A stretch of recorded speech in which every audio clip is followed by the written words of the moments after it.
To order at 7 p.m. Welcome, everybody. For the audience here tonight, my name is Erica Landman, and I am the president and serve as the presiding officer over the Board of Library Trustees meetings. In consideration of others and the business conducted tonight, please silence your phone and any other electronic devices. And please refrain from speaking unless recognized. Again, this is a public meeting for the community of Glendora. We appreciate and respect your participation here this evening. I'd like to request an oral roll call.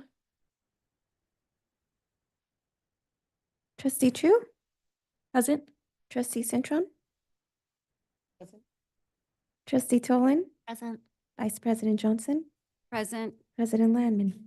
Present. Let the record show all trustees are present. Okay. I need to choose somebody to do the pledge. Trustee Cintron, would you be interested in leading the pledge? Yes. Okay, thank you.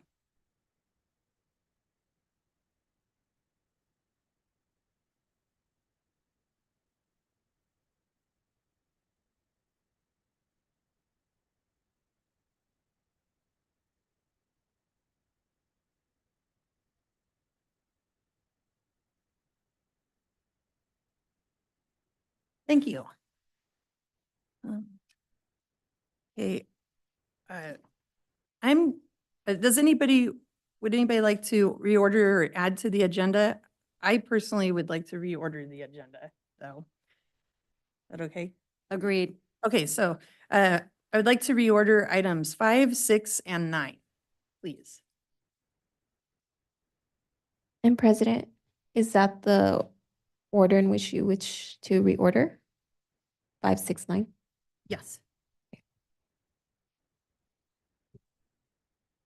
So where do you want those items to go first? Like before public comment You want Yeah, those? before public comment. or That's after? okay. Yeah. So moved. Is that okay? Okay. All right. So 5. So I would like to invite the library director, Janet Stone, to introduce Trustee Cintron. Thank you very much. It's good to be back with all of you. It is indeed my pleasure to introduce our new trustee. She has a doctorate in education, leadership, and administration, 2 master's degrees, and 2 current California teaching credentials in special education in multiple subjects. She's been an educator for over 25 years with the specialty of training parents and teachers to work with dyslexic students. She's the founder and president of Step by Step Dyslexia Solutions, the author of 7 books, has been an adjunct professor at APU and also a classroom teacher, a home hospital teacher, and has worked with TK through 1 grade autistic students. Among her many positions and awards, and I just picked a few of these, she was invited to sit on the Film Advisory Board. She got a Best of Glendora Award in Adult Training and a 100 Women Global Award. Personally, she is resident of Glendora for over 25 years, is married and is a mother and a grandmother. And in her own words, she is eager to see what programs can engage more families and children with the library and is eager to support current and ongoing library programs. So welcome, Marianne Cintron. And I would turn it back over to you and whatever trustees would like to make some comments. Would you like to add anything, Trustee Cintron? This is very special for me. I feel like I've been promoted. My transition from being in the classroom has been to serve in a lot of volunteering. So it's very special to be here. And gosh, I'm very honored, and I don't know what the next 3 years hold for us, but I'm just excited to work with a good team and see the library grow and prosper and people become close and a lot of unification, a lot of fun times. So thank you for the support and allowing me to be here.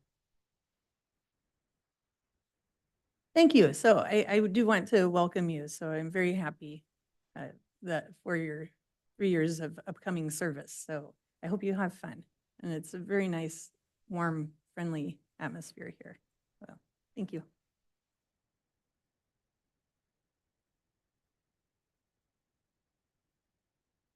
Anybody else? Then that's good. Okay, all right.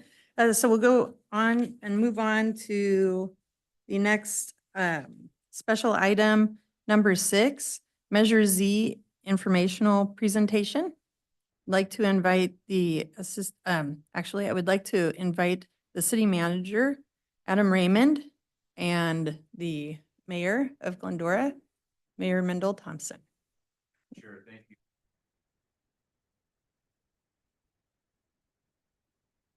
I don't know how many times we've done this, but nonetheless, we are here. I have three very quick things to say. So the county has a Measure A that they're going to push, and it's going to raise sales tax, half a point. That is the first point, and they're going to get it done. The county wants it done. The city of LA wants it done. The second thing is the council voted 5-0 to support a tangible way to get some of that back. And it's not because we like taxes. I think we all agree that we're overtaxed. But we all can agree too that when the money stays here, it is better used and we're accountable for it. Measure Z was then born because of that, and it was a 5-0 vote. Lastly, we would like to encourage each and every one to vote no on A and vote yes on Z. And that would enable us to retain a portion of Measure A to be kept here. Now, if A does not pass and Z should pass, there is no change. But if Measure A does pass and Z passes, then we get a portion of that tax here. And that's what we want because, again, we are better stewards of all of those funds. So with that said, I'm very pleased that, Adam is here and he will unwrap it all a little bit more, but I'm a simple guy. So remember, vote no on A, yes on Z. Thank you. Thank you. Good evening, everyone. It's nice to sit on this side of the podium for a change. I like it. So as from an informational standpoint and the staff, so I'm not going to read the entire ballot question. It is before you this evening. It is lengthy, but essentially it asks for a 1/4% sales tax authorization, which would raise about $3 million a year. The use of those funds would be subject to whatever the city council so chose. There is an argument in favor included on our website and with the ballot. There is no argument opposed. Just to share with you, the argument in favor is by the mayor, a council member, Karen Davis, also the board president for Glendora Unified School District, as well as he's a former mayor, past mayor, Cliff Hamlow, and reigning citizen of the year, as well as the chamber board president. Just want to read one line from this.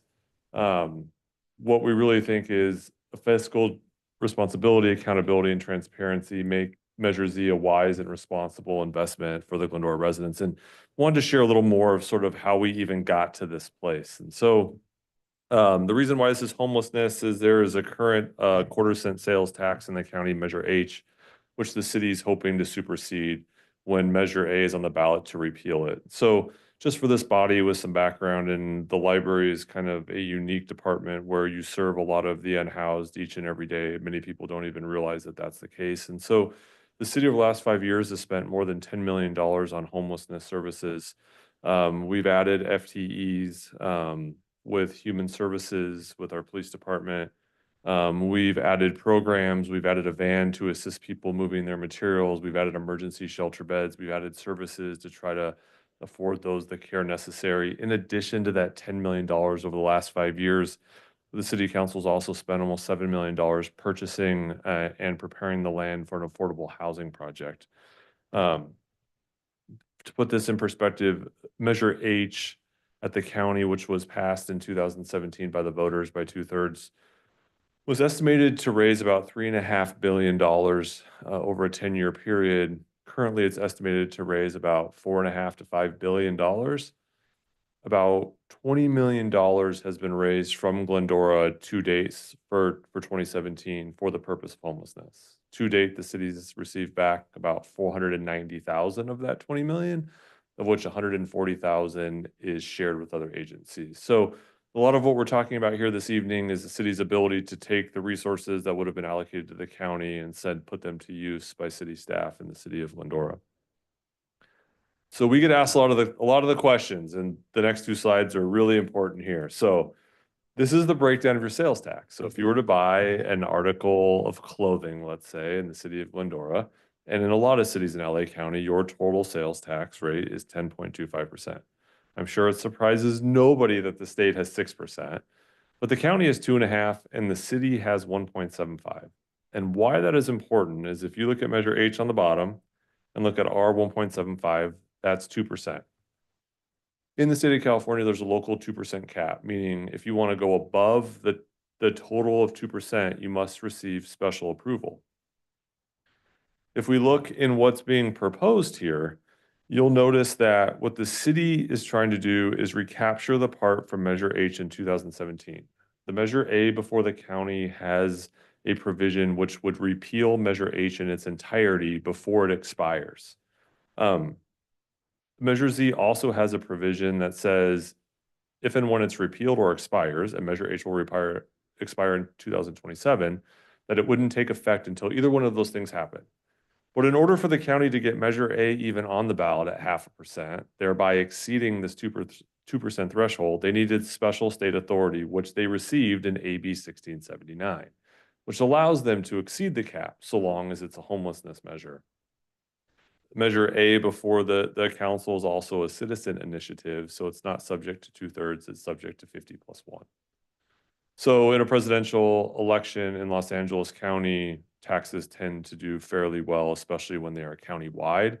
And so the provision to claw back Measure H created an opportunity for the city to actually capture the 0.25, which would have been captured under Measure E, excuse me. So as some of you on this dais know more specifically than others, Measure E was done in order for the city to take the funding before another agency did. And really, it should have been a full percent, but because Measure H existed, it was only 3/4 of 1 penny. And so what we're trying to do is recapture that full 1%. So the mayor indicated before that the city is just trying to recoup the amount that's there. And I think it's highlighted in the fact that if Measure Z in the city passes and Measure A fails, your sales tax rate stays the same, because Measure Z does not go into effect unless Measure H is repealed or replaced. The other ones you see here, if Measure A passes in any variety, your sales tax will go up from the current base of 10.25%. So we get a lot of questions on what the spending plan is, and $3 million a year sounds like a lot, and it is a great deal of money, but it goes pretty quick. And so the great thing about the sales tax is being presented, again, it's to recapture the amount or to capture the amount the city should have been receiving. And this is just a really brief description. It's 3 police officers, it's another, $500,000 to $800,000 in homeless funding. It's to recapture some of the costs that we're already spending on the other departments like the library or community services on homelessness now. And so, but all this is subject to the vote of the council, input by boards and commissions, and really the citizens of Glendora. So a lot more information that's out there. We encourage you to visit the website, and happy to answer any questions that you may have. Does anybody have any questions? Just to confirm, the money goes into the general fund. That's correct. And a lot like Measure E, if it was adopted and the city started to receive money, we would account for it separately, just like we do with Measure E. There's a report card that's published, so the residents know exactly how that money's spent. Right. So it's not restricted to It is not. homelessness. Yeah, It is very not. Good. Thank you. Well, thank you for your time. I'm sure if you are out and about in the community, you will hear this about 10 more times, so we'll test you next time. Thank you and welcome. Thank you so much. The Measure Z, it reminds me of like Zorro. you know, the big like Z. Okay, so the next one is 9. And so this is ideas aren't all in writing. Kits for citizen scientists, do-it-yourselfers, and special sensory needs. I would like to invite Senior Library Technician Roseanne Mecca to present. Hello. Good evening, members of the board. My name is Rose Mecca. I go by Rose. And I'm a senior library technician here at the Glendora Public Library. And tonight I'd love to show you some of the great new hands-on materials for our patrons. So literally hands-on. We have, okay. So we have sensory activity kits, citizen science kits, and fix-it kits for the do-it-yourselfer. Our citizen science kits allow users to collect data through observations and then take these observations and share them with the online scientific community. I brought 2 examples. We have 4 different kits at the library. We have Exploring Biodiversity, which basically allows the user to set up an account with SciStarter, which is an app. And then you would go out into your natural area and then take pictures of animals and plants and their surroundings and record when you see those. We have Observing Pollinators. And this kit comes with binoculars and guidebooks, and it basically allows you to go out into your community and take a look at the bees and flowering plants in the area and observe the pollinators, and then you would document like what kind of animals you saw for that 5 minutes. We have Mapping Mosquito Habitats, and this kit allows you to go out into the community again and then find a mosquito habitat, like a bucket of standing water, and you take photographs of the site and the surrounding area and then upload that data as well. And then this one I find the most interesting. It's called Zombie Hunting. You create a homemade bee trap with an LED light, and I did bring that one so you could see that one. And the light attracts sick bees that have been infected with a zombie fly's eggs. You would put the bee inside of the little cup in there, and you would actually watch the bee die and the larva coming out of the bee. So it's kind of really gross, but really exciting. So those are the 4 science kits that we are currently offering that are available to check out on a 3-week checkout basis, like our other materials. We also have fix-it kits. And this allows the community access to tools they may need to fix like small electronic devices such as a cell phone. We also held a fix-it class that introduced these materials to the public. And the last one, this is our our activity kit, our sensory activity kit, and this is for use inside the library only. We have 3 different kits with a variety of different things in them. This is where users can explore with all of their senses, and then these tend to be very popular with our adult group home visitors and moms with children. They love to play with those. So I work directly to help make these kits with the support services team to get these cataloged and processed and labeled. So it has ease of searchability in our catalog for the patrons and ease of circulation for our library staff. So they can check those back in and make sure everything's back inside the material kits. And I'm very proud to have been able to work on these items. Any questions? I can try.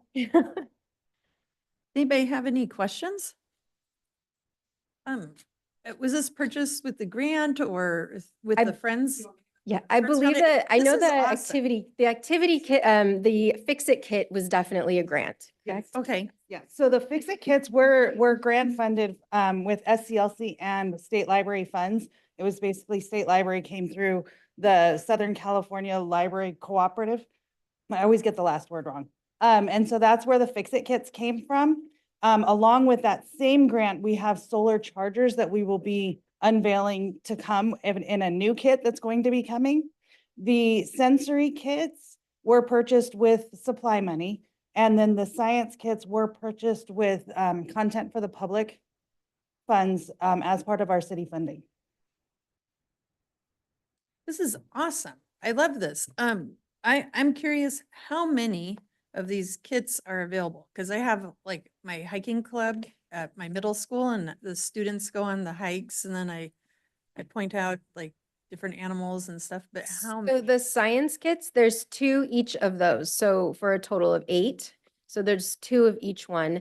And then I believe there's also, we have one of the versions of each of them in Spanish as well. In the, there's The Spanish science- materials Inside as well. So it's, and then the activity kits were inside the library. There's 3. And the fix-it kits, I believe there's 10.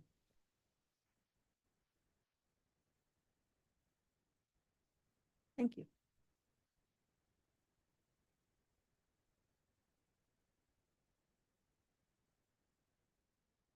What are the age ranges for these?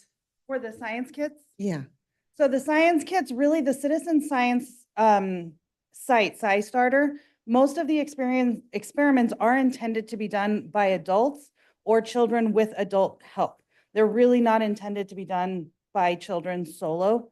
And so it's families or adults that want to be involved with the science projects and contributing to a larger data pool. One of the really cool things about citizen science or community science is the data that can be collected here in Glendora feeds into a much larger nationwide data pool about zombies or biodiversity or, you know, habitats. So it's one way that we can contribute to that larger data pool with these experiments. And these 8, the four different types, 8 kits are really the starter kits.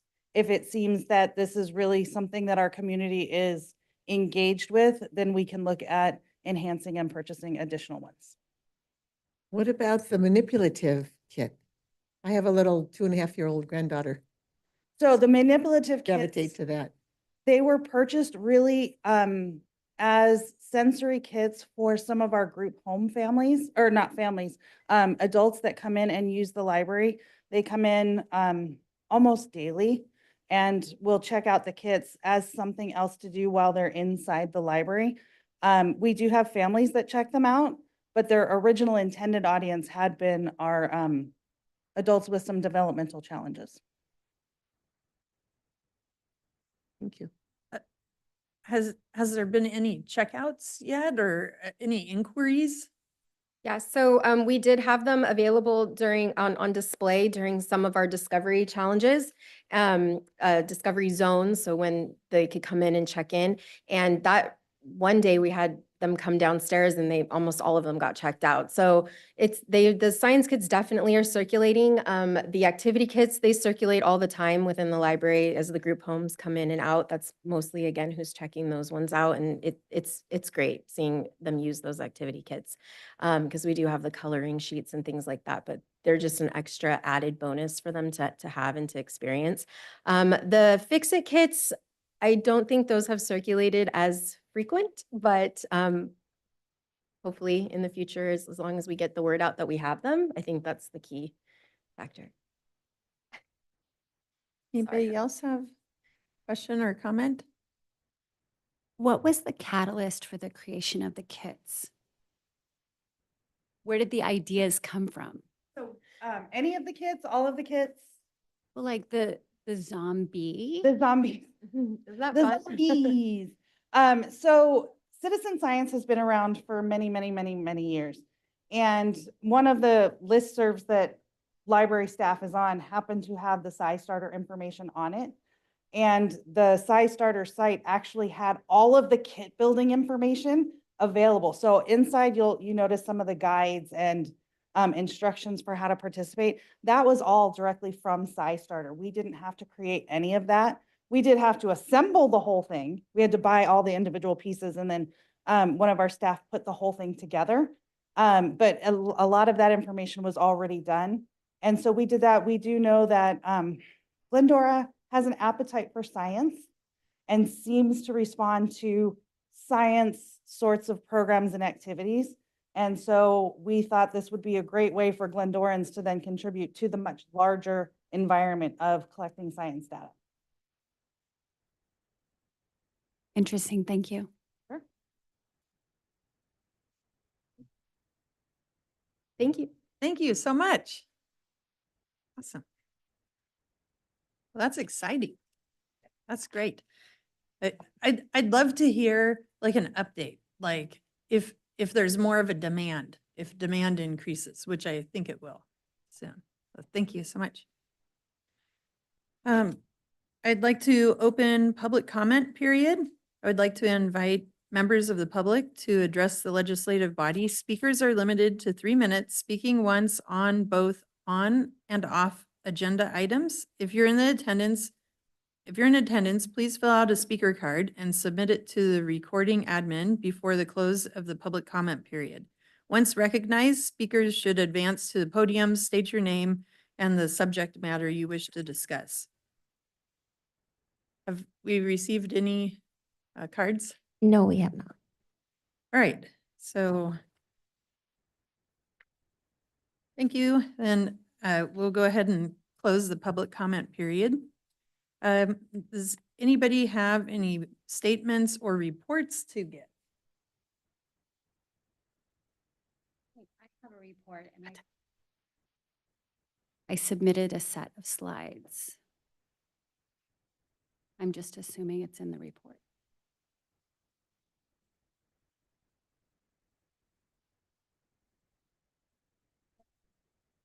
Yes.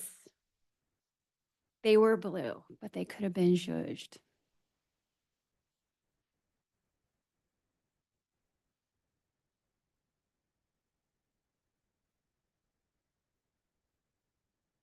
Sure. Does anybody have anything they'd like to share? I really loved Night on the Plaza. That was an amazing event, and it was very well attended. So that was awesome. And then there were a lot of activities at the library, of course, during the discovery, the summer discovery challenge. So that's going. And Battle of the Books will be tomorrow, 7 p.m. at 6 p.m. at Bidwell Forum. So you want to make sure that you can see the two groups battling it out to dominate and be the victor of Battle of the Books. So that will be cool. Do we have the slides or? Oh.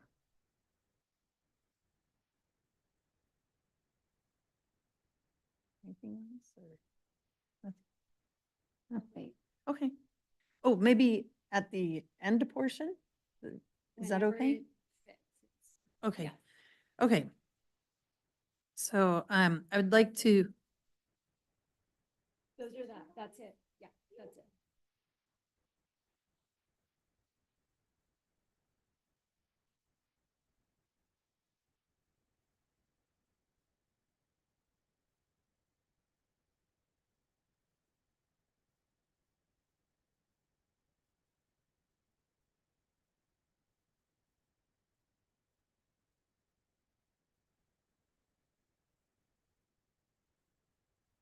So I would like to report on my findings from the ALA conference in June, the American Library Association conference. It was the national conference for the American Library Association, and I am very grateful that I was funded to attend the conference with many of the staff members here at the library. So principally, I'd like to share out about the Paul Signorelli Senior Advocacy Training. Next slide, please. Okay, so briefly, this was a day-long training with Paul Signorelli. Signorelli is the lead advocacy expert for the American Library Association. So all things advocacy for libraries in America. He is your point person to learn all things advocacy for libraries. And he boiled down the entire day into these 4 key points. And one key point is to not talk very much. So to rehearse a 6-sentence or less, but 6-sentence advocacy statement, always have it ready to communicate what the library's needs are to others. And I'll give you an example about that later in my report. And then communication to the public should focus on the wins with a tiny little need, like a drop at the end. So our library is amazing and it's fabulous. We have all of these. Have you seen our new zombie kits? Right? And then, at the end, but always be super, super positive. And then another thing was to rely on images, not text or data to advocate. So the more people can be emotionally hooked in, the better off you will be in your advocacy. So text and data and reports tend to be less emotionally connective than the images. So even if you're just like one image is better than a lot of data and text.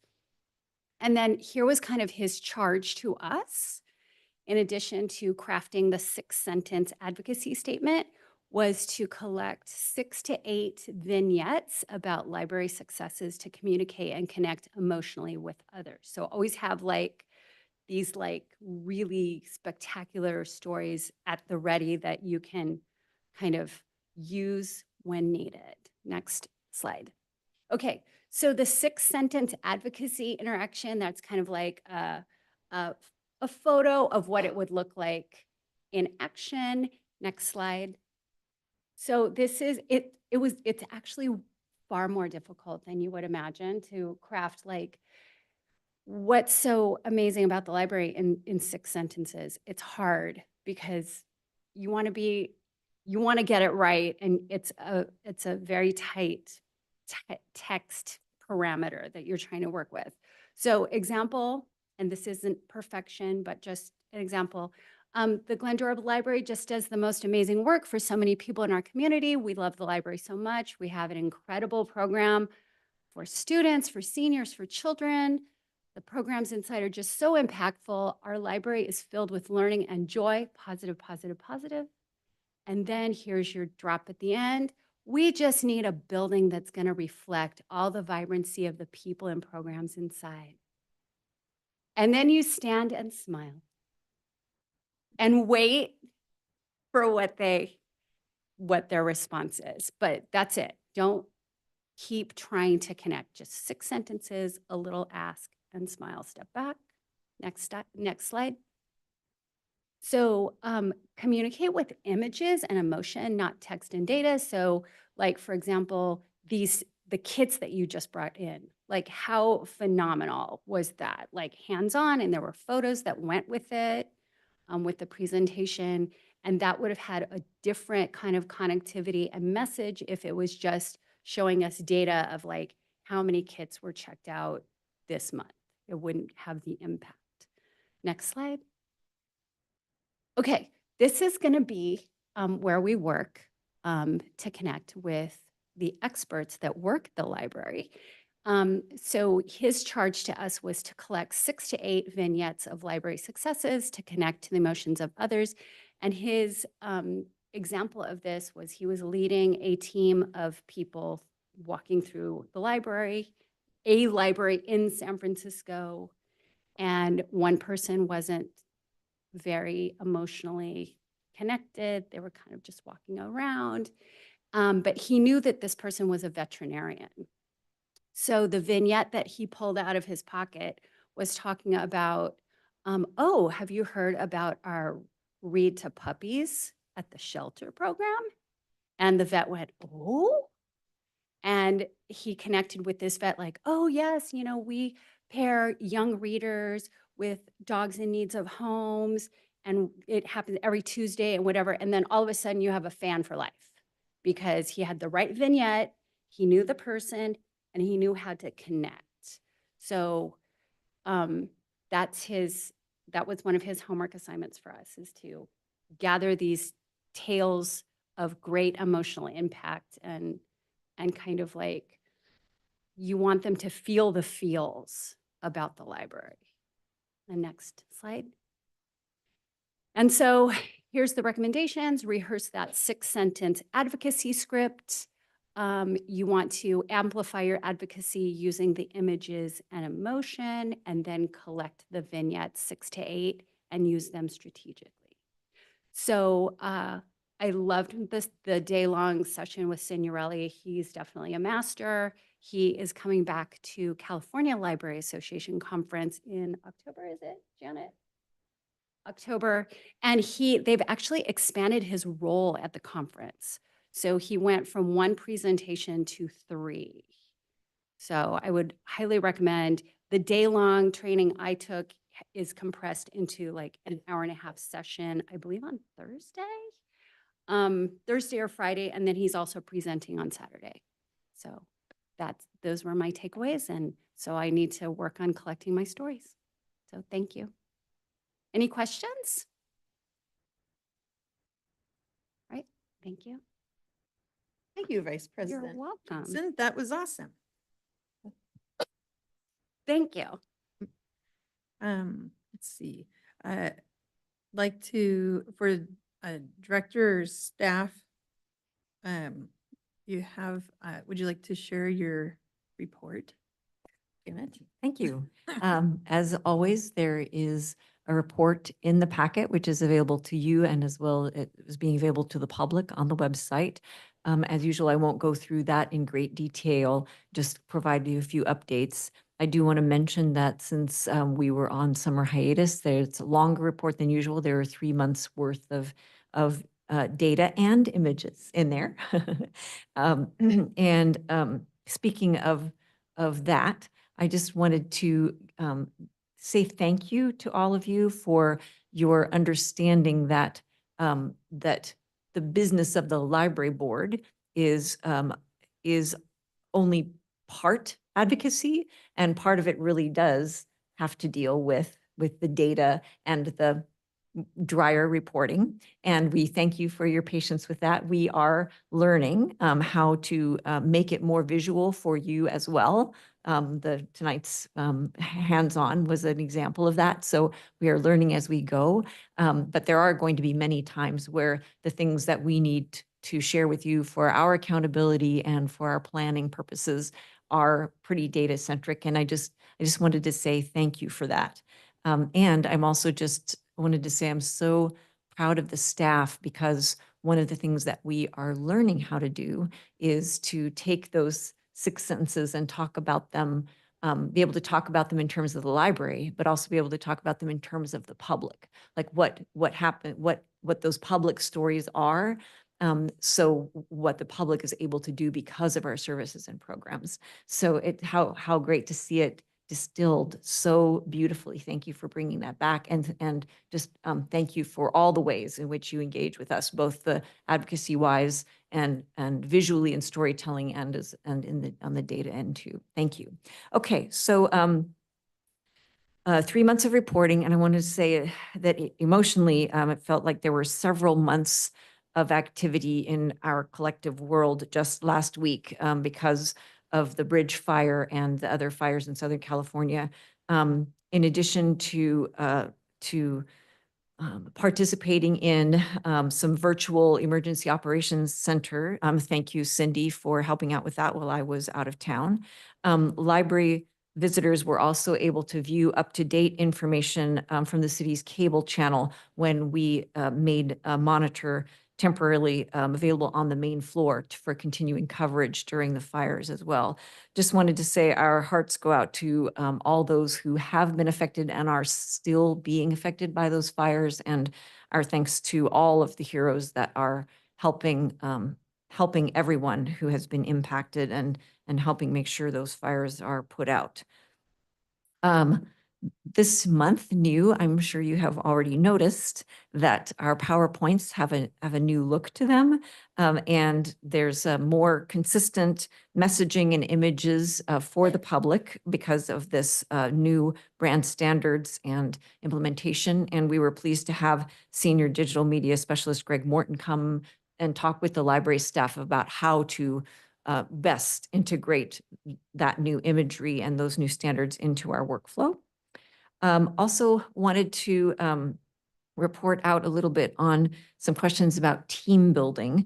After the packet was sort of started to press sort at the end of August, we did hear back that in order to be able to schedule some kind of team building for the entire board that was not an agendized meeting, that would need to be, the meeting, that gathering would need to be monitorable in terms of not discussing any issues that could potentially come before the board. That's one of the requirements, is if it's not agendized, if it's not a public meeting, then there cannot be any discussion of things, business that has come before the board or even that might.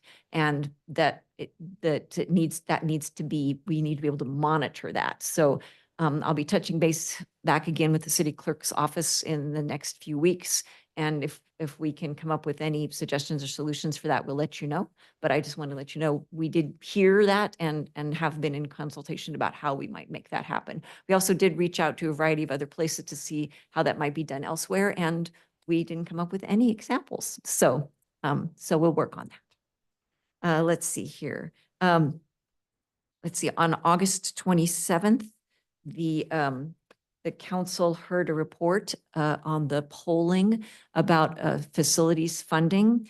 And it was a non-action item. It was a special report. They were not there to discuss and create any action out of that. The key conclusions that were presented by True North Research that evening. The question is, does a bond appear to be feasible under current California law? This is separate from the tax measure you heard about earlier. This would be fundraising either for the library facility or a group of city facilities. And basically the conclusion was, no, it's not really feasible under current California law, but there is a proposition out there that if it passes, that's Proposition 5, that may be a game changer. And I'll just share with you some of the positive signs that were shared as part of the key conclusions were that voters do seem to understand the need to repair and maintain the facilities and the infrastructure. There are, among the suggestions, there are some popular projects and improvements, and there are some solid positive arguments. Among the challenges that might arise if the city decides to pursue this is that right now, under current law, it takes a 2/3 threshold, which is pretty high. There is some tax rate sensitivity in the amounts that might be asked. The opposition arguments also do resonate with the voters. And there's some other things about the electoral climate that might impact the ability to pass a bond measure. So anyway, I just wanted to confirm that those were the conclusions that were reported to the council. Again, it was a non-action item. And in general, the comments were just about waiting to see what happens in November with the tax measure and regrouping later. But again, it wasn't an official action of the council.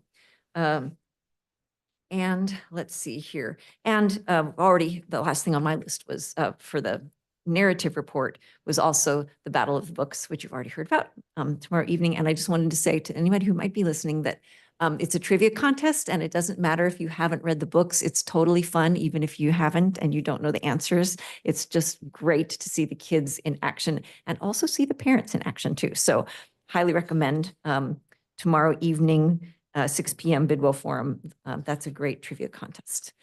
As always, we do include some we neglected to do it in our last packet. So you have several months of statistical summaries in this packet. And I just wanted to mention a few things about them. You may see some differences in the last two reports from the previous fiscal year and the first report from this fiscal year. They're pretty subtle, but they do. We are trying to create a little bit more accurate recording and to keep from double counting some statistics.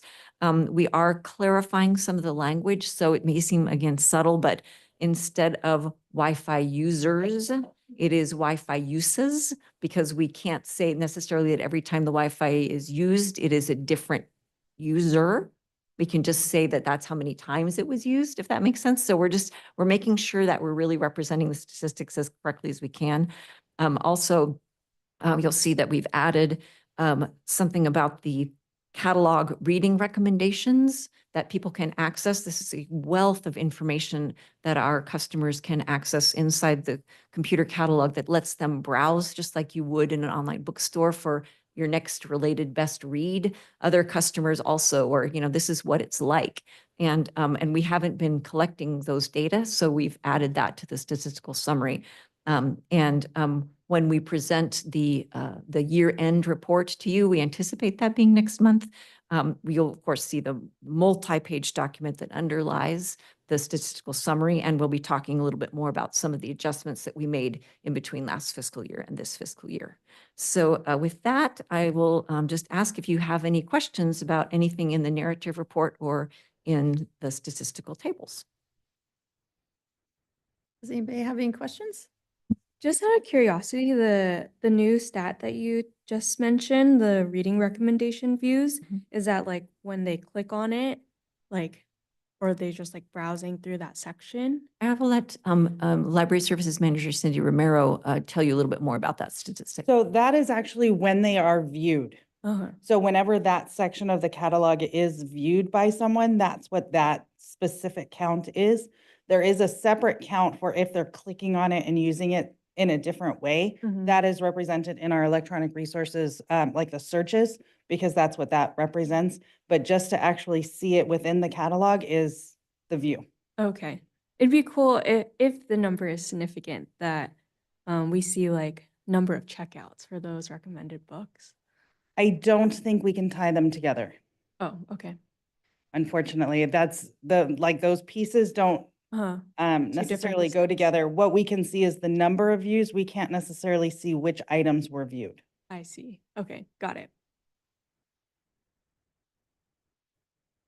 Does anybody else have any more questions, comments? I have a comment. It's kind of off topic, but I couldn't help but notice the beautiful bling on a Yes. certain trustee Chu's finger. Congratulations. Hey. Yay. I'm blinded. Oh, thank you. Okay, thank you. Let's see, and then connect, learn, develop, the third thing regarding trustee training and conference opportunities. Absolutely. So we used to do this once a year in the spring, and then it occurred to us that since these opportunities happen throughout the year, that maybe we should move it earlier, maybe do it a couple of times. So this is our first go round for this year, and we'll see if it suits to do it again.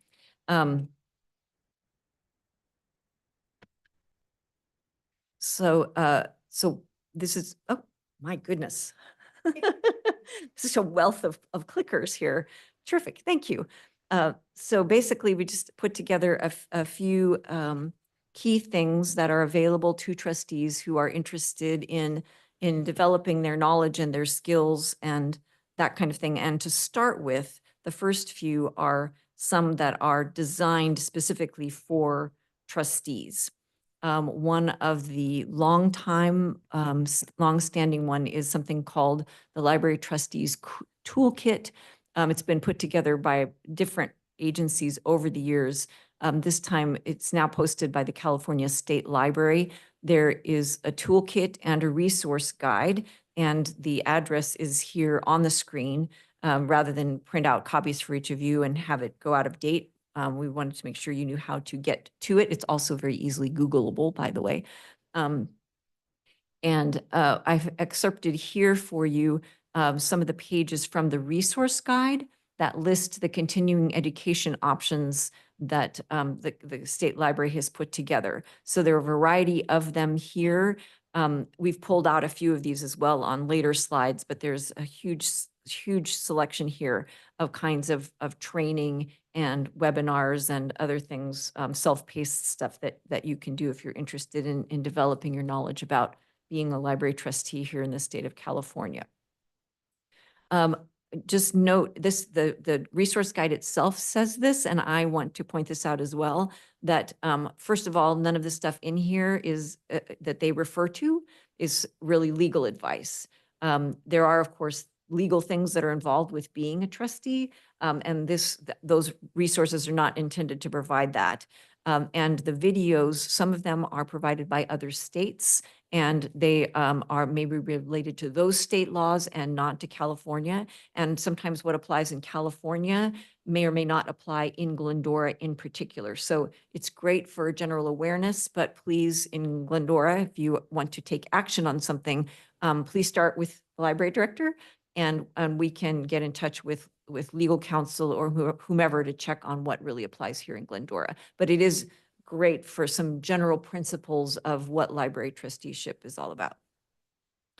Okay, another place that is, this one is really dedicated to library trustees and also friends and foundation agencies. So essentially volunteers that support libraries in a variety of different ways. Serving with a Purpose, they put on a conference, usually in the spring, often it's around May, and we make sure we reach out to you each year and let you know when they've announced their topic for the spring and what the registration deadlines are and everything. It's still, the website is does not show the new information yet, so, but we'll keep you posted on that one, Serving with a Purpose. There's another agency, well, it's a kind of a subset. Under American Library Association, there is a group called United for Libraries. And again, it's trustees, advocates, friends, and foundations. And I've screen captured here a little bit of their e-learning menu. So there are resources here specifically for trustees. Just note again that some of them are specific to other states. So just that same grain of salt, but it's worth exploring in terms of the general principles of serving as a trustee, as from the take of the American Library Association. And finally, for this evening, we have the California Library Association Conference. This typically alternates each year, typically between Southern California and Northern California. This year it is in Pasadena, California. In October, as was already mentioned. So we've already reached out. We will, if you decide, you get inspired and you decide closer to the date that you might want to attend, please just get in touch with us. We'll see what's possible. We do have funding to help library trustees attend the offerings of CLA. And I'll just mention that the staff is using one of the days of the CLA conference as their fall staff development day. So it's an exciting thing when it's down here. And so it's exciting whichever part of the state it's in, but it's great that it's so accessible to us, such a short drive away. And those are the highlights. I'm happy to answer any questions, and we'll keep you posted throughout the year, but we always just try and take a moment to introduce some of those things to you. Any questions? Awesome. Any questions? Thank you for sharing the list of resources for trustees. The list, I've investigated the list, and there's a myriad of opportunities, whether you go in person like California Library Association or the multiple website list that you shared with us. A lot of it is synchronous Zoom sessions with experts nationwide. Some of it you do need to be members of the organization that they're representing, but there's lots and lots of expertise at the ready if you so choose to connect. And if you do find that there's a membership wall, so to speak, just reach out to us. We'll take a look at the agency, at our funding, all sorts of things, and see what we can do to help support that as well, or find some other way to provide you that same access. Thank you. Thank you. Any other questions or comments? Okay. Thank you so much, Director Stone. Thank you. Okay. For the next topic is a special item number 4, reorganization for term 2024 to 2025. I would like to invite the City Clerk Records Manager, Roxanne Briseda, to conduct reorganization. Thank you, President. At this time, I declare the offices of Chair and Vice Chair vacant. Nominations are now in order for Chair. Are there any nominations for Chair? I have a nomination for Vice President Carrie Johnson.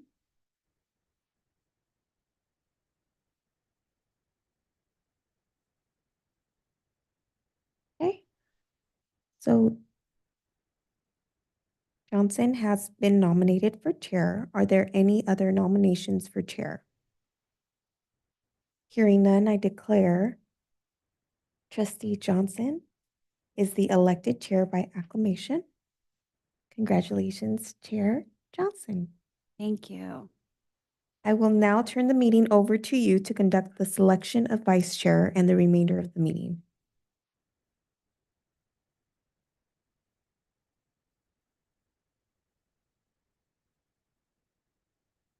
Are there any nominations for vice chair? Yes, I have one. I would like to nominate Trustee Toland for vice chair. Yeah. Yeah, you're here, you're. It's a annual rotation, so yes, you can be nominated.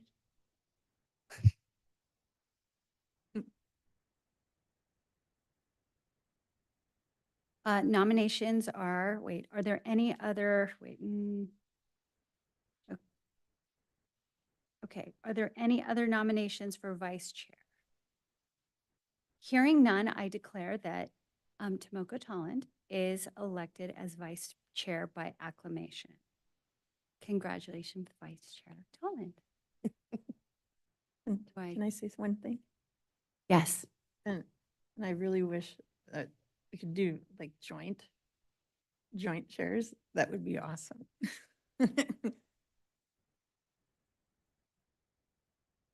And then we reordered, so let's skip. So we're going to skip 5, 6, and go to 7. Okay, so we are now on agenda item 7, appointment of up to 2 representatives to serve as liaison to the Friends Foundation. And I invite Director Stone to present. Thank you very much.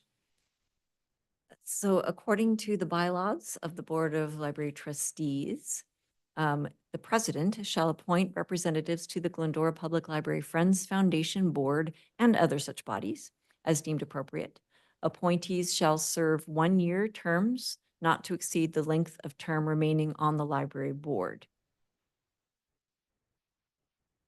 The bylaws were reviewed by the city attorney in 2017, and it was confirmed that this specific appointment can only be made by the president, and it can be made without board action.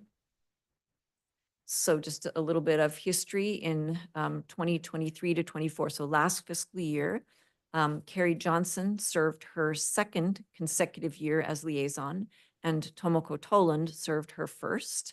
Liaisons may serve for 2 consecutive years.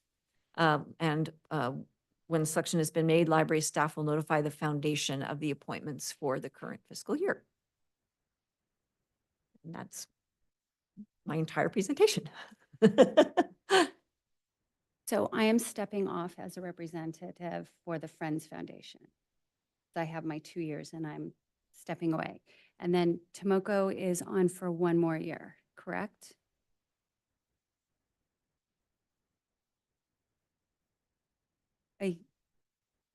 And then that would be, but am I reappointing Tomoko for 2 more years or 1? It's 1 year at a time. Mhm. Yes. So I would like to nominate Tomoko to continue in her role. And I would also like to ask Ms. Cintron if she would like to serve in that capacity.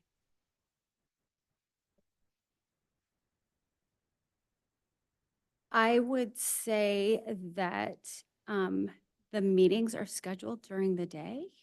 So if you have a more flexible schedule, you will be able to attend more meetings in person.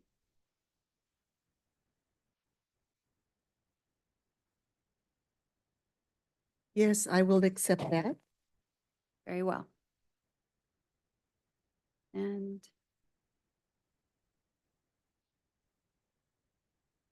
I don't see where it skips again.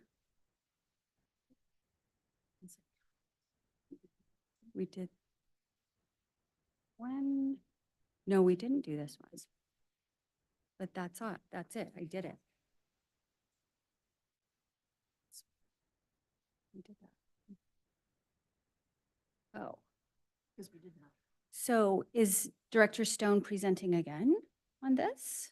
So if we are moving on to the item number 8, Great. the wrap up of the strategic framework and responses for last fiscal year, I will kick it off, and we are tag teaming through the whole team tonight. So there will be, so you guys can, I will next slide you if you like from the pointer, so we don't have to hand the That pointer would off. All right. So, uh, so this is our fiscal year 24 wrap up, where we go through the 8 responsibilities that make up our strategic framework. Plus, we talk a little bit about administration and just talk about the highlights of how we have responded to the community's needs in each of these 8 areas. Let's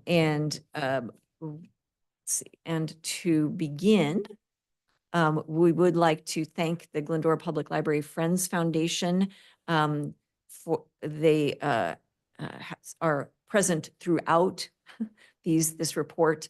If you want specifics on which ones receive foundation support in our monthly director and division reports, they are all indicated with a bullet point that shows what they fund. In this case, there's so much that we just want to give them a blanket thank you for their support that combines with the city's support in making all of this possible.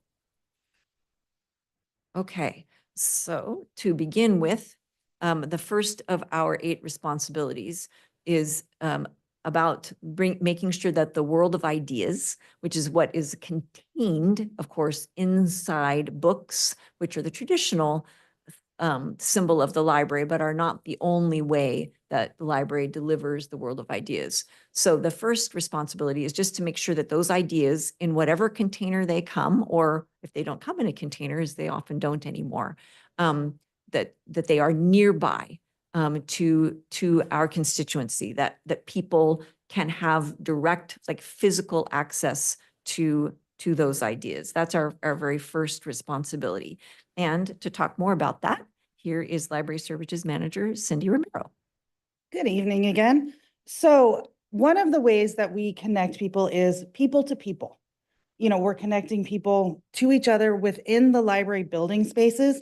And we do this countless times throughout the year. A couple of ones that I'd like to highlight were the 30th birthday anniversary celebration with the Friends Foundation, which also doubled as a Summer Discovery Challenge kickoff for us this summer that was attended by almost 400 people. So that was a really big opportunity for the people to connect with each other. We also connected with something different, a little bit different last year, was the City of Glendora Prepare Fair. It was out in the back parking lot. It was about 125 people came to learn from a variety of different organizations how to best prepare for an emergency, particularly relevant right now, considering we just had, you know, hills of fire.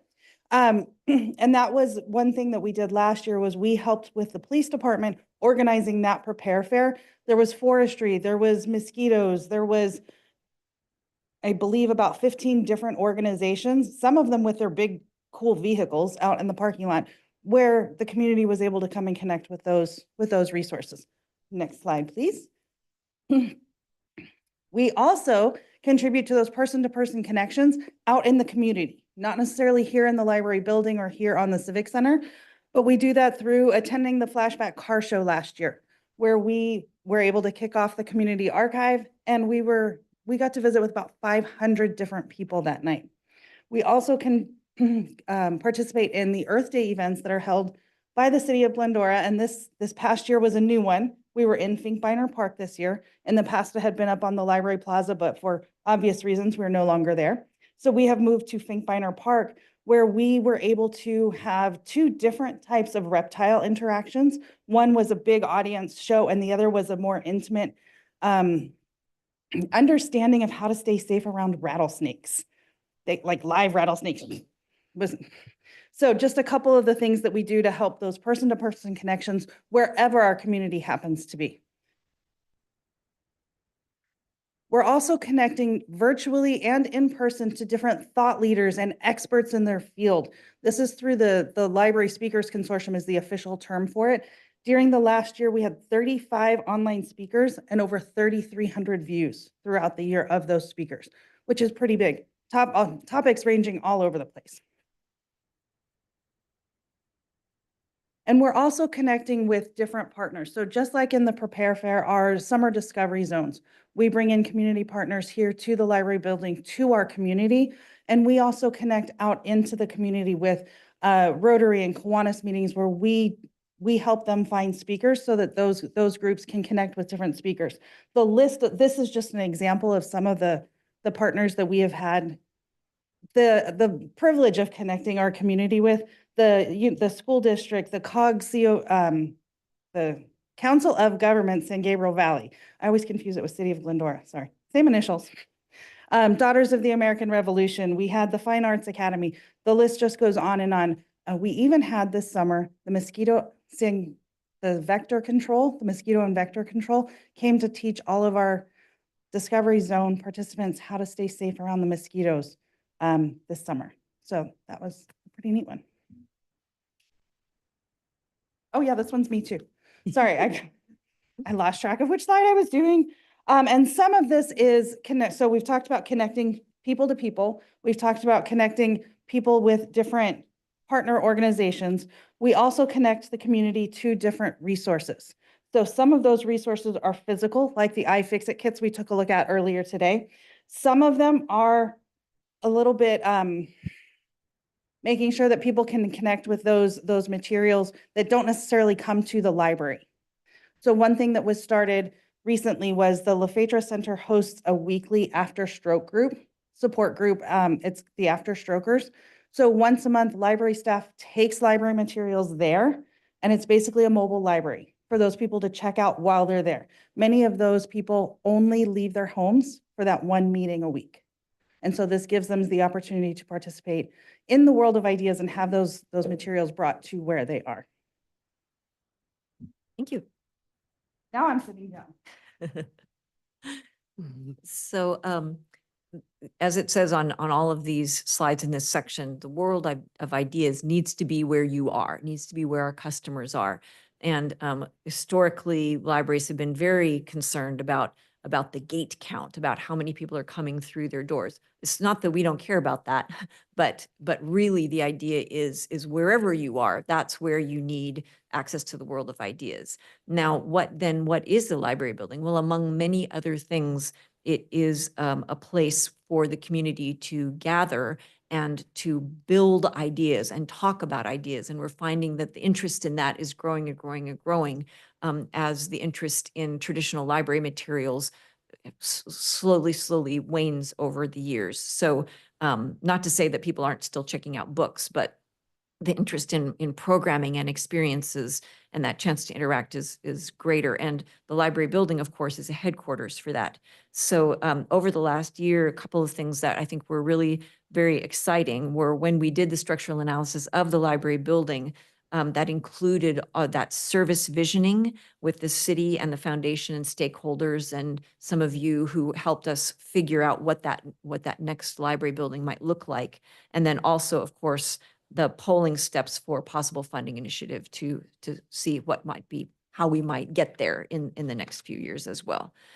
So to talk a little bit more about that gathering place that is the traditional brick and mortar library, this is Senior Management Analyst Elke Cathell. Hi there. So good to see all of you again. So as Janet mentioned, the library building is the headquarters. And what we try to do last year, as we try and do every year, is provide a flexible and updated space for our community to enjoy.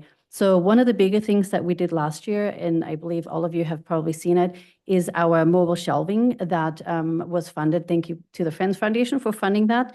It completely changed our main floor around, made us able to create different nooks and crannies within the library. So that has been fantastic. We also received a new copy machine. So yay, that's fun. Our old one kind of got to be on the old side, so we were glad about that.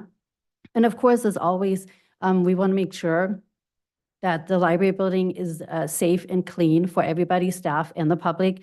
We continuously work with Public Works, and we did so last year. There were a lot of different maintenance tasks that were completed. Some of them planned, some of them not so planned. We did fire sprinkler inspections and repairs. We updated our emergency exit signage throughout the entire library, which was fantastic. That was an ongoing project. And we did some other upgrades to the panning hardware and just ongoing maintenance to make sure that the library remains a safe and comfortable building for everybody. Thank you. Thank you. There are other aspects to making sure the library is safe, and among those is making sure our staff are expert in some of these things. So to talk about that, here's our administrative assistant, Gabby Thompson. Good evening. This space also must, it's safe in a physical way, but also our staff are expert and prepared to make sure that the patrons and whoever attend or come to the library are also safe.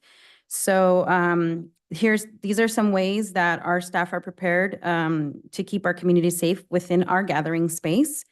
One is library staff participates along with city staff in the EOC, or what we call the Emergency Operations Center.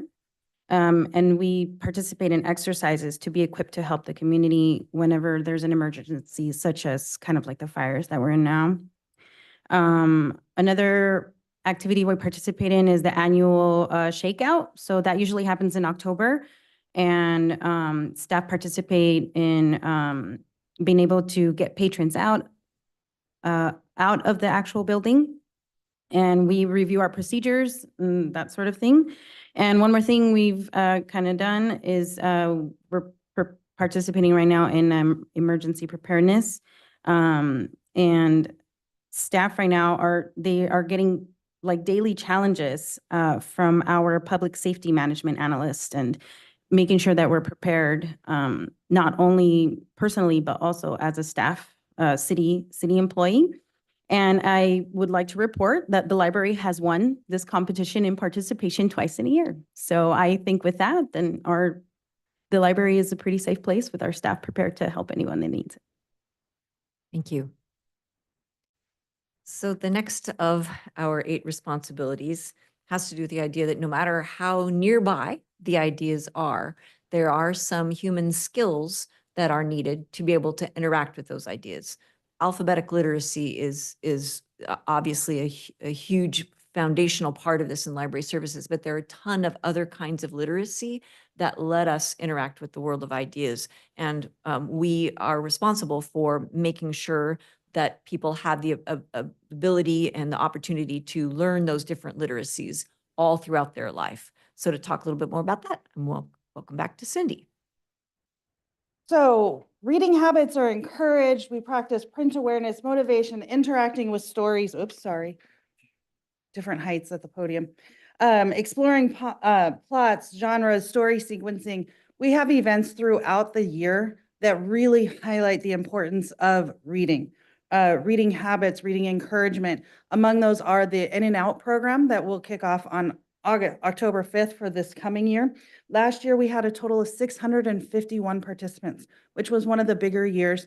And it was the first year that we had made it available to all ages. In and Out has it for ages 4 through 12. And we were able to expand it to readers of all ages. We also had the library story times, which you don't hear us talk about all of the time throughout the year because they happen 4 times a week. And then additionally beyond that, last year, over 1,100 participants, 11,000, sorry. Clearly, I don't always read my numbers right. 11,000 participants during library story times over the course of a year. So that's really those kids getting that phonological awareness is one of the big ones, and the print awareness and just the love of reading that is instilled through our storytime providers is just amazing. Along with that, so like Janet mentioned, literacy, basic traditional literacy skills are not the only sort of literacy that's out there.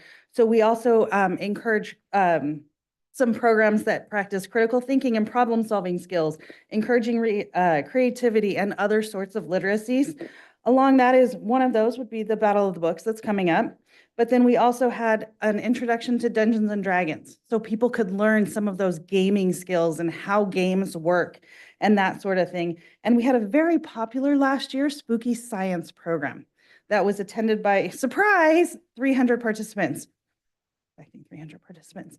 And that was all families that were really coming to practice the scientific method and what happens when the slime and you mix this into the slime, what happens to it? So they actually get to practice that whole scientific method, which is really, really kind of fun. And during the Summer Discovery Challenge, our Teen Idea Lab participants helped to create the Pendulum Art Lab. So there was a giant pendulum, and on it was, of course, a string that had a thing of paint that then when the kids could swing it, it created artwork. So it was something just a little bit different for the kids to see how that piece of science and, well, what's going to happen if I swing it really hard? And what's going to happen if I swing it a little bit slower? So it was really neat to see how that worked. One of the things that two of the things that I just mentioned, the teens are developing customer service skills, leadership, team building, communication, public speaking skills through the Battle of the Books that'll take place tomorrow night for this year. Of course, we had it last year as well. The Teen Idea Lab is those students that are kind of in the middle of the age. They're not really old enough to volunteer, but they've really aged out of some of our younger children's programs. So they come together and they work on projects. So they help design the Pendulum Art Lab. They're working on harnessing the power of the sun right now. Last year, they did a forensic science experiment, and they had to see if they could figure out who had done it. It's also the Youth Advisory Board that comes together to help advise the library on different programs and services, helps us to create some of those programs. And of course, the Youth Summer Discovery Challenge volunteers, where we had close to 80 volunteers this summer donating their time to make the Glendora a better place for the readers. Thank you. Oh, no. Oh. Sorry. I think this one's me too. And so we kind of skirted around the Summer Discovery Challenge because it packages so many things all together. So this past summer, participants were developing and maintaining reading skills, maintaining their reading habits. They were exploring and discovering just a world of ideas and activities and experiences and developing a greater sense of connection in the community. So this past summer, 2024, we came to the end on the 27th of July. We had 1,817 on-site participants, readers of all ages, so infants all the way through adults. They reported reading over 18,000 hours and completed over 6,200 enrichment activities. So when you typically hear of Summer Reading Challenge, Summer Reading Clubs, they've been around for quite a while. It's always focused on reading. And while reading will always not always, for the time being, is a central pillar of that program, our program is really designed to foster other discovery because the summer should really be about more than just reading. It should be about learning and exploring and discovering, which is why ours is now a discovery challenge. And so 6,200 activities were completed where people were able to explore new ideas. They were able to try new hobbies, try new things, go new places, all encouraged there by the library. We also hold an off-site program. So many of our students attend daycares throughout their day and may not have a chance to come to the library during the summer to participate in the reading challenge or the discovery challenge. So we had 704 off-site participants this year who logged close to 13,000 hours of reading. So just another way to connect with the community. Thank you. Yes, so just to reaffirm here, really every age, and that could be age in years, but also just age in experience, age in learning accomplishment. But every age needs ideas, and so we are committed to offering that lifelong, regardless of what kind of literacy and what kind of skills they are. The next responsibility that we talk about is a physiological one. So no matter whether you're nearby the ideas, and even if you have all of those great literacy skills, Each one of us has a different body and a different brain, and there may be things about us physiologically or neurologically that can create challenges or different approaches toward those skills and toward those world of ideas. And so we are trying more and more and more to provide access to those ideas and to those literacy skills, regardless of physical ability and neurological diversity. And this is, we're still sort of in our early years of working on these. What we have managed to provide over the last fiscal year, as you've already heard about the sensory activity kits, which is a big one. We also are trying to make sure that, for example, in our physical building, people who have maybe different height restrictions in terms of what they can reach physically. For example, people who use wheelchairs, we're trying to make our tables and that sort of thing more accessible for them, and also to make sure that our materials for those with vision impairments are not just available on site in the building, but in other out where the customers are again. So again, we are just sort of learning to stretch our wings in terms of this particular responsibility. Another responsibility is, and now we're switching sort of from the human side of the equation to the data side of the equation, to the ideas themselves. And in this case, we have to acknowledge that that ideas sort of outgrow their packaging. That could be because the packaging disintegrates. That could be because the packaging is old technology that isn't accessible anymore. That kind of thing. So one of our commitments is to making sure that that ideas don't die just because the packages do. So Donna is our other library services manager, is on leave. So I just wanted to give her a shout out because these are some of the things that we would have her talk about if she was available to come. Some of the highlights in terms of this idea of preservation of the world of ideas, of course, includes our wonderful community archive, to which Glendora now has access. And among other things, already in it is a complete run of the Glendoran magazine, among other things, and a complete run of the Glendora Community News is coming. So there's just a couple of highlights. It's a very rich, robust resource already. And there is a Glendora-wide Glendora history team that involves other agencies that are coming together to help find other ways to preserve Glendora's history. So some great progress being made there. Okay, also on the side of the ideas or the data are that not only do their containers become sort of decay, but information itself, data themselves become more and more disorganized over time. Chaos is the direction in which things move over time. And so one of the things we need to do is just continue to provide order in this chaotic information world. That's true of not only the fact that it's just expanding so quickly, but also just that's how people navigate it. That's how people get through it, is we help organize it, make sense of it. So again, some of these are things that we would have invited Donna to talk about. I'm sure you'll hear from her about them in future months. Among the ways that we have provided different ways of organizing information for a public include, for example, geographically based information with the Glendora's Haunted Past driving tour. So it's a different way of providing access to that information about Glendora. And also, another thing we are doing is behind the scenes, a lot of what's commonly known as our support services staff do is help organize the materials that go on to the traditional shelves. And we are exploring freeing up some of their time to use their more local expertise in different ways by getting materials like that are already labeled for the shelves and ready to go, so that we don't have to package those, but they are still as organized and as findable as they used to be, but we can use the staff time to do things that are really, really local instead of simply, putting markers on books and that sort of thing. So we're in the process of exploring that change as well.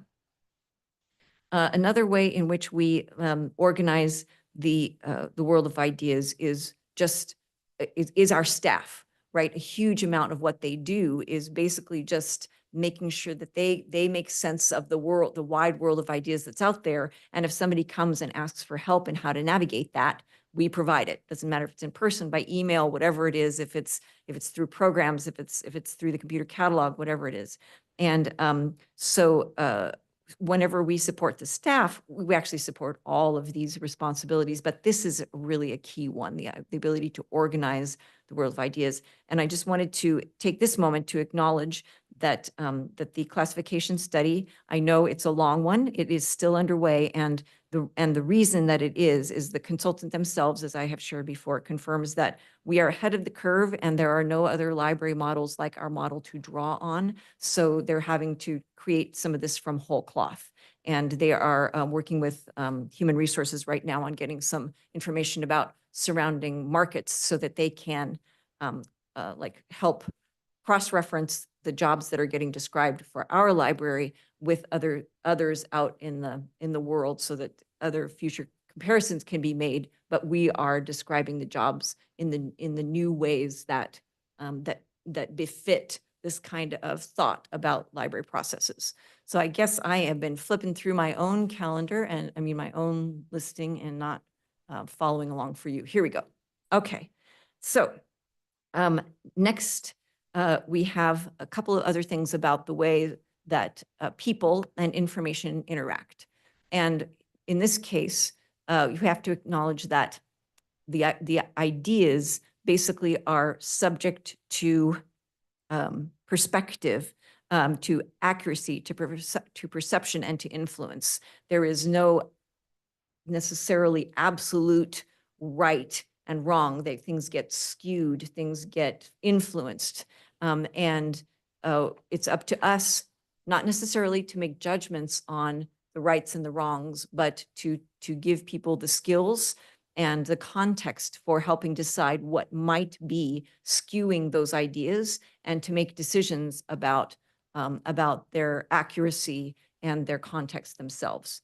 So it's so along this idea is that we have, among other things, for example, we have conducted some research so that we can provide authoritative information to the city of Glendora. They've started reaching out to us when they work on projects like for the transportation division, for public art, for staffing projects, and we've been able to provide them authoritative information in response to help with those projects. We have also done the flip thing and started teaching those departments how to do some of that research and how to do some of that contextual investigating themselves, so that they have the skills to understand how data may be influenced, and how to sort of sort out perception from fact, and what the impacts on what we understand to be fact might be. So so this is a great thing, especially for our fellow city departments. Another thing about the world of ideas is that basically the ideas can be owned, right? Which means that they can be stolen, they can be given away, they can be sold. And we need to both make them available to those who may not be able to afford that kind of property. And we also need to protect them when they are legitimately somebody's property. And it's a kind of a two-sided thing. And to talk a little bit more about that, we'll bring Cindy back up. So over the past year, we've been helping the community to keep their data safe and avoid the scams that are out there. Because we've all heard how many different scams are out there, and we know how to protect ourselves. At least we think we know. But really that information needs to get into the hands of the entire community. So we had several different things. We did a Defend Your Data workshop that was really looking at how it could go wrong. What would happen if things went wrong and somebody grabbed your data? And actually the IT Director of Information Services was on hand to actually help provide even more information that evening. We also had practical strategies and tips for Consumer Protection Week that were located at our library and offsite at a couple of other city facilities. So just a couple of ways to make sure that the community really understands and learns how to protect themselves and their data. Thank you. And of course, bottom line, bread and butter, in that public libraries, one of the things that they have done over time is to make sure that ideas that cost money, have value, or property can be accessible to those who do not have the facility to necessarily to purchase them and that sort of thing, right? The library is often called the great equalizer for several reasons. That is one of them. And it's interesting that ideas have this sort of duality to them in that they are not an absolute. They are subject to skewing and to perception and to influence, and yet they are also property, which makes them seem like they ought to be sort of a permanent fixable thing, but they are both. And this is a really important and kind of tricky aspect of public library services is to help the public understand all of that, even if it's not explicit in what they understand about library services, but it needs to happen behind the scenes. Finally, out of those 8 responsibilities, we have sustainability. This is just the idea that it's easy to think of in terms of books because they required paper, which required trees. But it's true of any kind of communication or container for the world of ideas. They all require some kind of resource. And although we may not be able to solve the world's natural resources problems, we just need to be conscientious about the way we provide the world of ideas to our customers.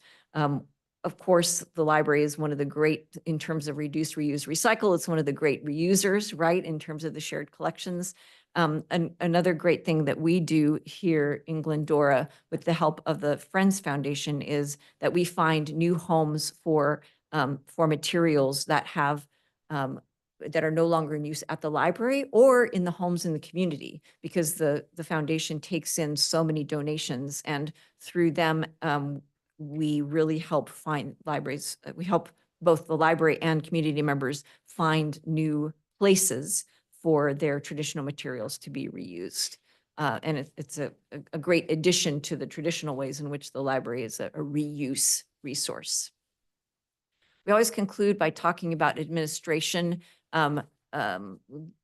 Basically, our role here is just to clear the way for the expert staff to fly and to do what they do so well. So among the different things that administration does is that we enhance that access to expert help. And that's through training and learning for staff. And just wanted to, our big highlight this year really is how many people got to go to the American Library Association conference, not only just because it was nearby, but because we are sort of shifting toward this support for our library staff to participate in that sort of thing, which regardless of where those programs were in the past, was not as big a priority. And we're making that a bigger priority now to build that expertise among staff. Another way that we clear the way is that we make sure that access to human expertise and gathering places and all those other things is enriched as much as possible by the way we approach our budgeting processes and our funding.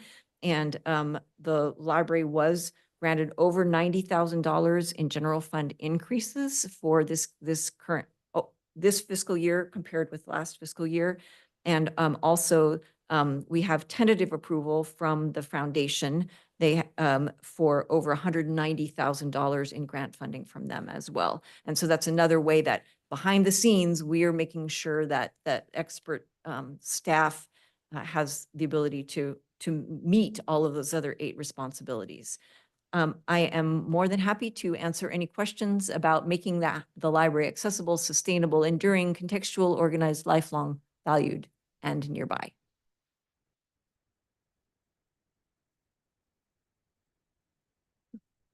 I just have a question. Of course. One thing. Okay, I was wondering if there's, since Halloween's coming up and fall is in the air and everything, I was wondering if there would be a way for maybe us to get like, to have a little presentation or a demo of the Glendora's Haunted Past at the next meeting. I don't know if that's too early, but yeah, I don't know. But I thought that would be cool, or the the the Clio or the like Clio historical location. I have made a note. Huh? I have made a note. Okay, all right. Thanks. Absolutely.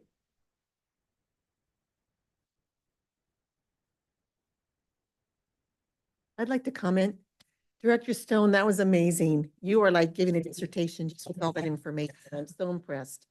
So much information, you're reading it, but I can tell in your heart that you just love these families you're working with and you have such a heart to serve. And I love you're so articulate in disseminating that information.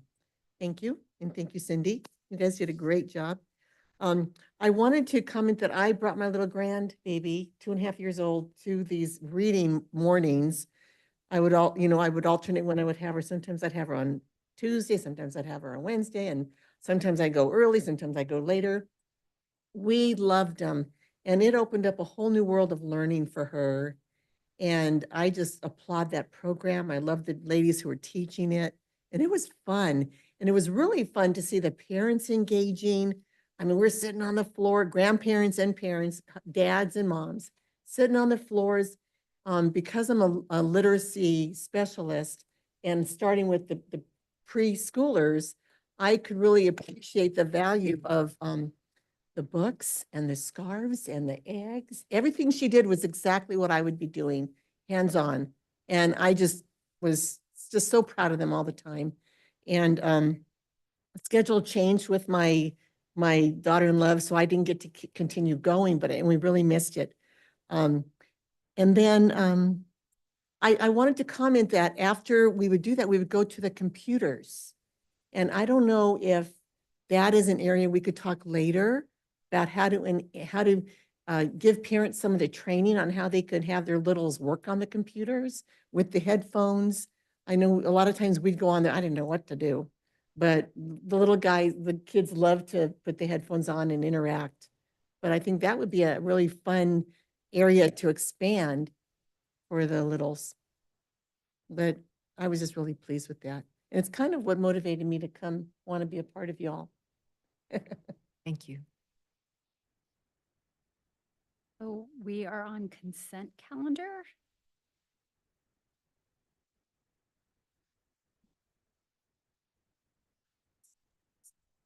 What, did we say that? Okay.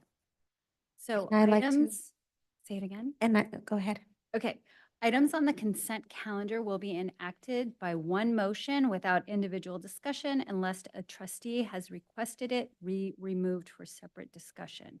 Does anyone wish to pull or comment on any of the consent calendar items? I would like to make an announcement that for item 13, library holiday hours, a delivery was made under separate cover, has been distributed to the Board of Trustees and also provided to the public.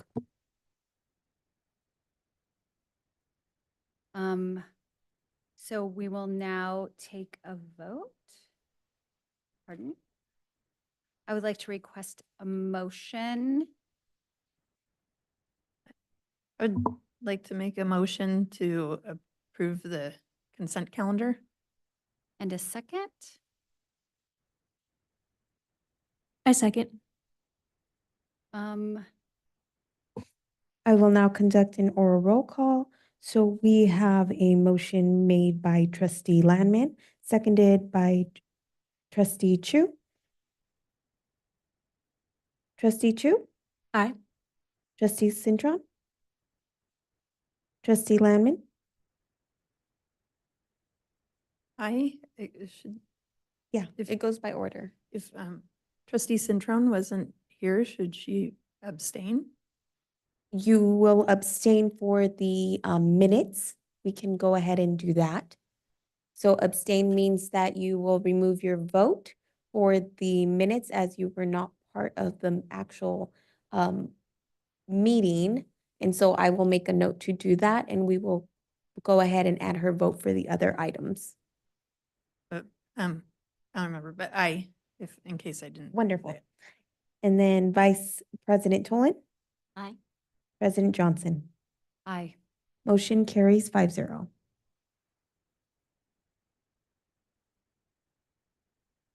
Of course, noting that one abstain for that one item.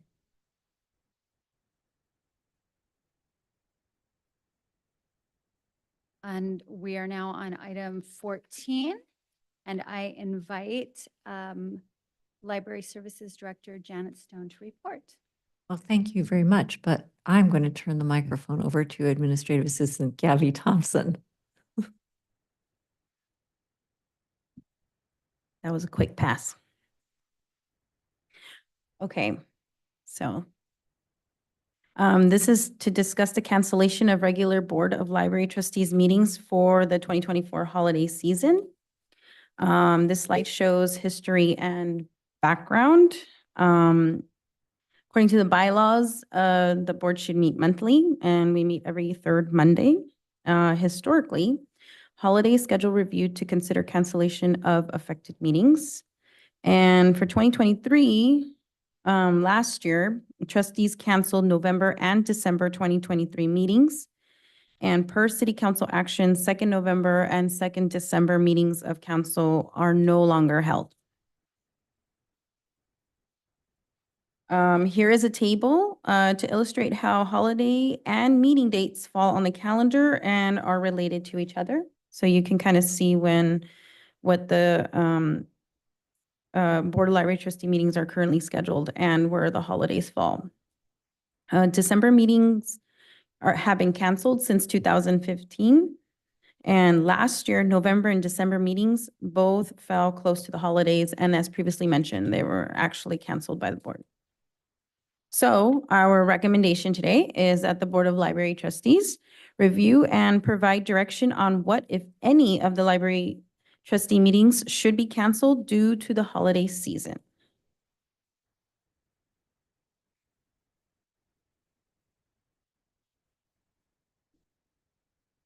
And if you have any questions, I'm still here. Does anyone have any questions or concerns? And would love your recommendation. Can I recommend? Okay, I would like to recommend that we not meet for the months of November and December. Would anyone like to forward the motion? Do I need, I would like to make a motion, So she is. or I would second it. Clarifying, are you going to make the motion to recommend with canceling the meetings for November and I was December? going to do the first. You would like to make the motion. I would like to make the motion. Would anyone like to second the motion? I would like to second it. I will now conduct oral roll call. Trustee Chu, Aye. Trustee Cintron, Aye. Trustee Landman, Aye. Vice President Tolan, Aye. President Johnson. Aye. Motion carries 5-0.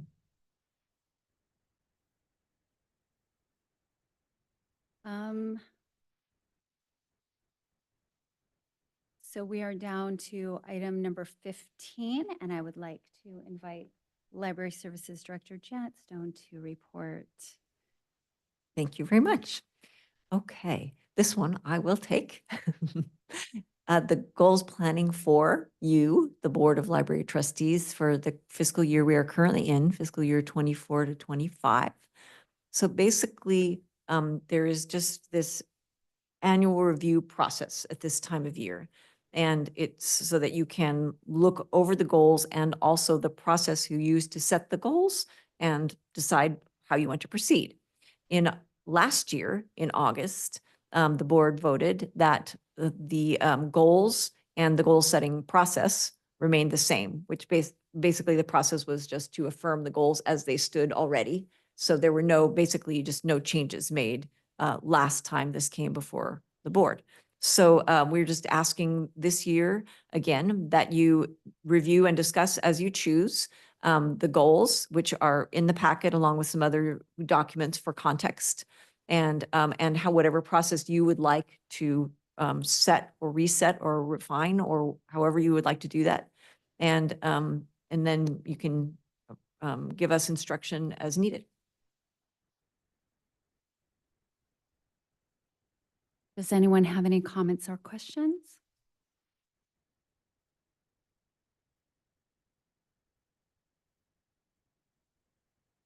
Yeah, you can request a motion. I'd like to request a motion. I move to approve of the goals. Okay, so I have a motion made by President Johnson, seconded by Trustee Chu. I will now conduct oral roll call. Trustee Chu, I believe I made the motion. She made the motion and we need a second. okay. I would like to second it. Okay, so I have a motion made by Trustee Chu, seconded by Trustee Landman. I will now conduct oral roll call. Trustee Chu, Aye. Trustee Cintron, Trustee Landman, Aye. Vice President Tolan, Aye. President Johnson. Aye. Motion carries 5-0. We are now on agenda item 16, and I would like to invite Library Services Director Janet Stone to report. Thank you. So as you can see, we are going to be talking about the options for quote unquote the next strategic visioning session. That's how we usually agendize this. Basically, it's an acknowledgement that the board are great supporters of this idea of having a collective public discussion about the strategic future of the library and exactly how to go about doing that. And we just try and check in and on that process. So a little bit about what's happened over the last few years. In 2021, this was the last time that we had a specially dedicated separate public meeting where we reviewed the strategic plan with the public and that sort of thing. Not long after that, in 2021, it was recommended that the library building undergo a more comprehensive structural evaluation, which then sort of kicked off a very focused series of meetings for the next few years to follow. So in 2021, those meetings began with briefings for the council and the trustees. Those continued in 2022. And then in 2023, there was the big structural analysis was done, as well as some strategic visioning and planning, which we already mentioned earlier in the meeting this evening, that involved some of the stakeholders as we worked on the programmatic visioning around the building. Following that, there were more briefings and presentations winding up toward the end of 2023 with a special public meeting of the trustees that covered that structural assessment, the visioning, the funding options, and that sort of thing, rolling into the beginning of 2024, where there was a public presentation to council that resulted in the bond feasibility survey. And when this packet was compiled, that survey report was still scheduled to come to council on the August 27th. And I talked a little bit about how that presentation went earlier this evening. So since the last meeting that was just a general strategic planning meeting, all of the activity has been very focused, and there's been a lot of activity. It's been focused on the facility and that sort of thing. So there are two factors that will guide how we proceed from here. One was that feasibility survey presentation, and we already talked about those comments and that were made at that meeting, as well as kind of the observations and recommendations that were made by True North Research. And then you also heard about the sales tax measure that is coming this November. the general, no official action, but the general comments from council that we would wait to see what happens with that before returning to this, the talk about the bond feasibility survey. And I'm sure it will become clearer once those things once we're past that November election, exactly what form our next visioning and planning processes will look like. So we just want to make sure that, we're keeping ourselves accountable in terms of making sure there's lots of opportunities to talk about the future of the library. There certainly have been a lot of those, and we will make sure that they continue. Really, our only recommendation is just to receive and file that report. But of course, happy to answer any questions. The trustees can discuss it if you choose, however you'd like from here. Thank you.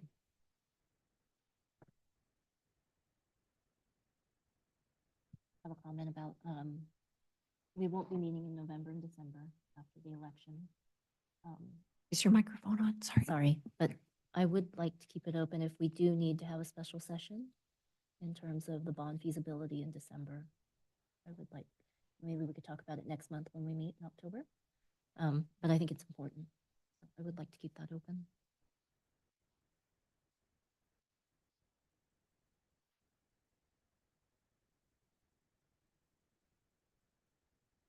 Do we have any other further comments or questions?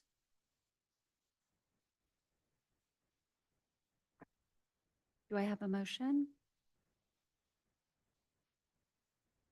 Also move to receive and file the report. I'll second it.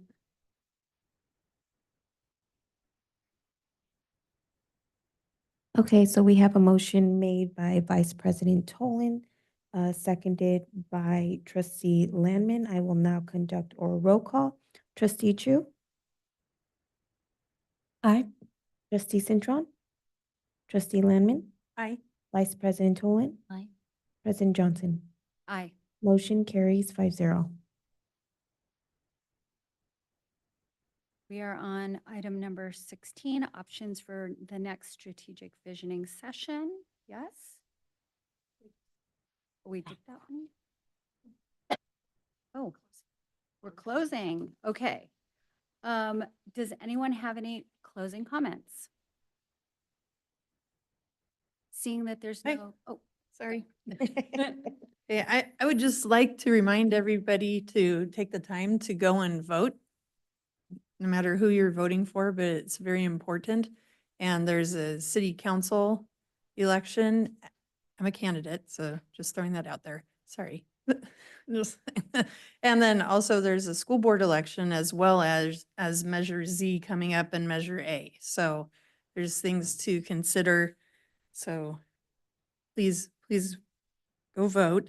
And the other thing I wanted to mention is Heritage Park is having the annual Pumpkin Festival October 13th. So that should be, it's a Sunday. So that should be a very fun, actually action-packed pumpkin celebrating day. So thank you. thank you, Trustee Landman. So seeing, are there any other We have comments? from the Yes, staff comment? Sorry, I just wanted to follow up on Trustee Landman's comments regarding the election. On October 7th, the community is invited to come be an informed voter and learn about all of the propositions, the state propositions that will be on the ballot in November, 6:30 p.m. in Bidwell Forum. So it'll be all of the state propositions and Measure Z as well. There'll be an informational session on those. So please feel free to come and be an informed voter.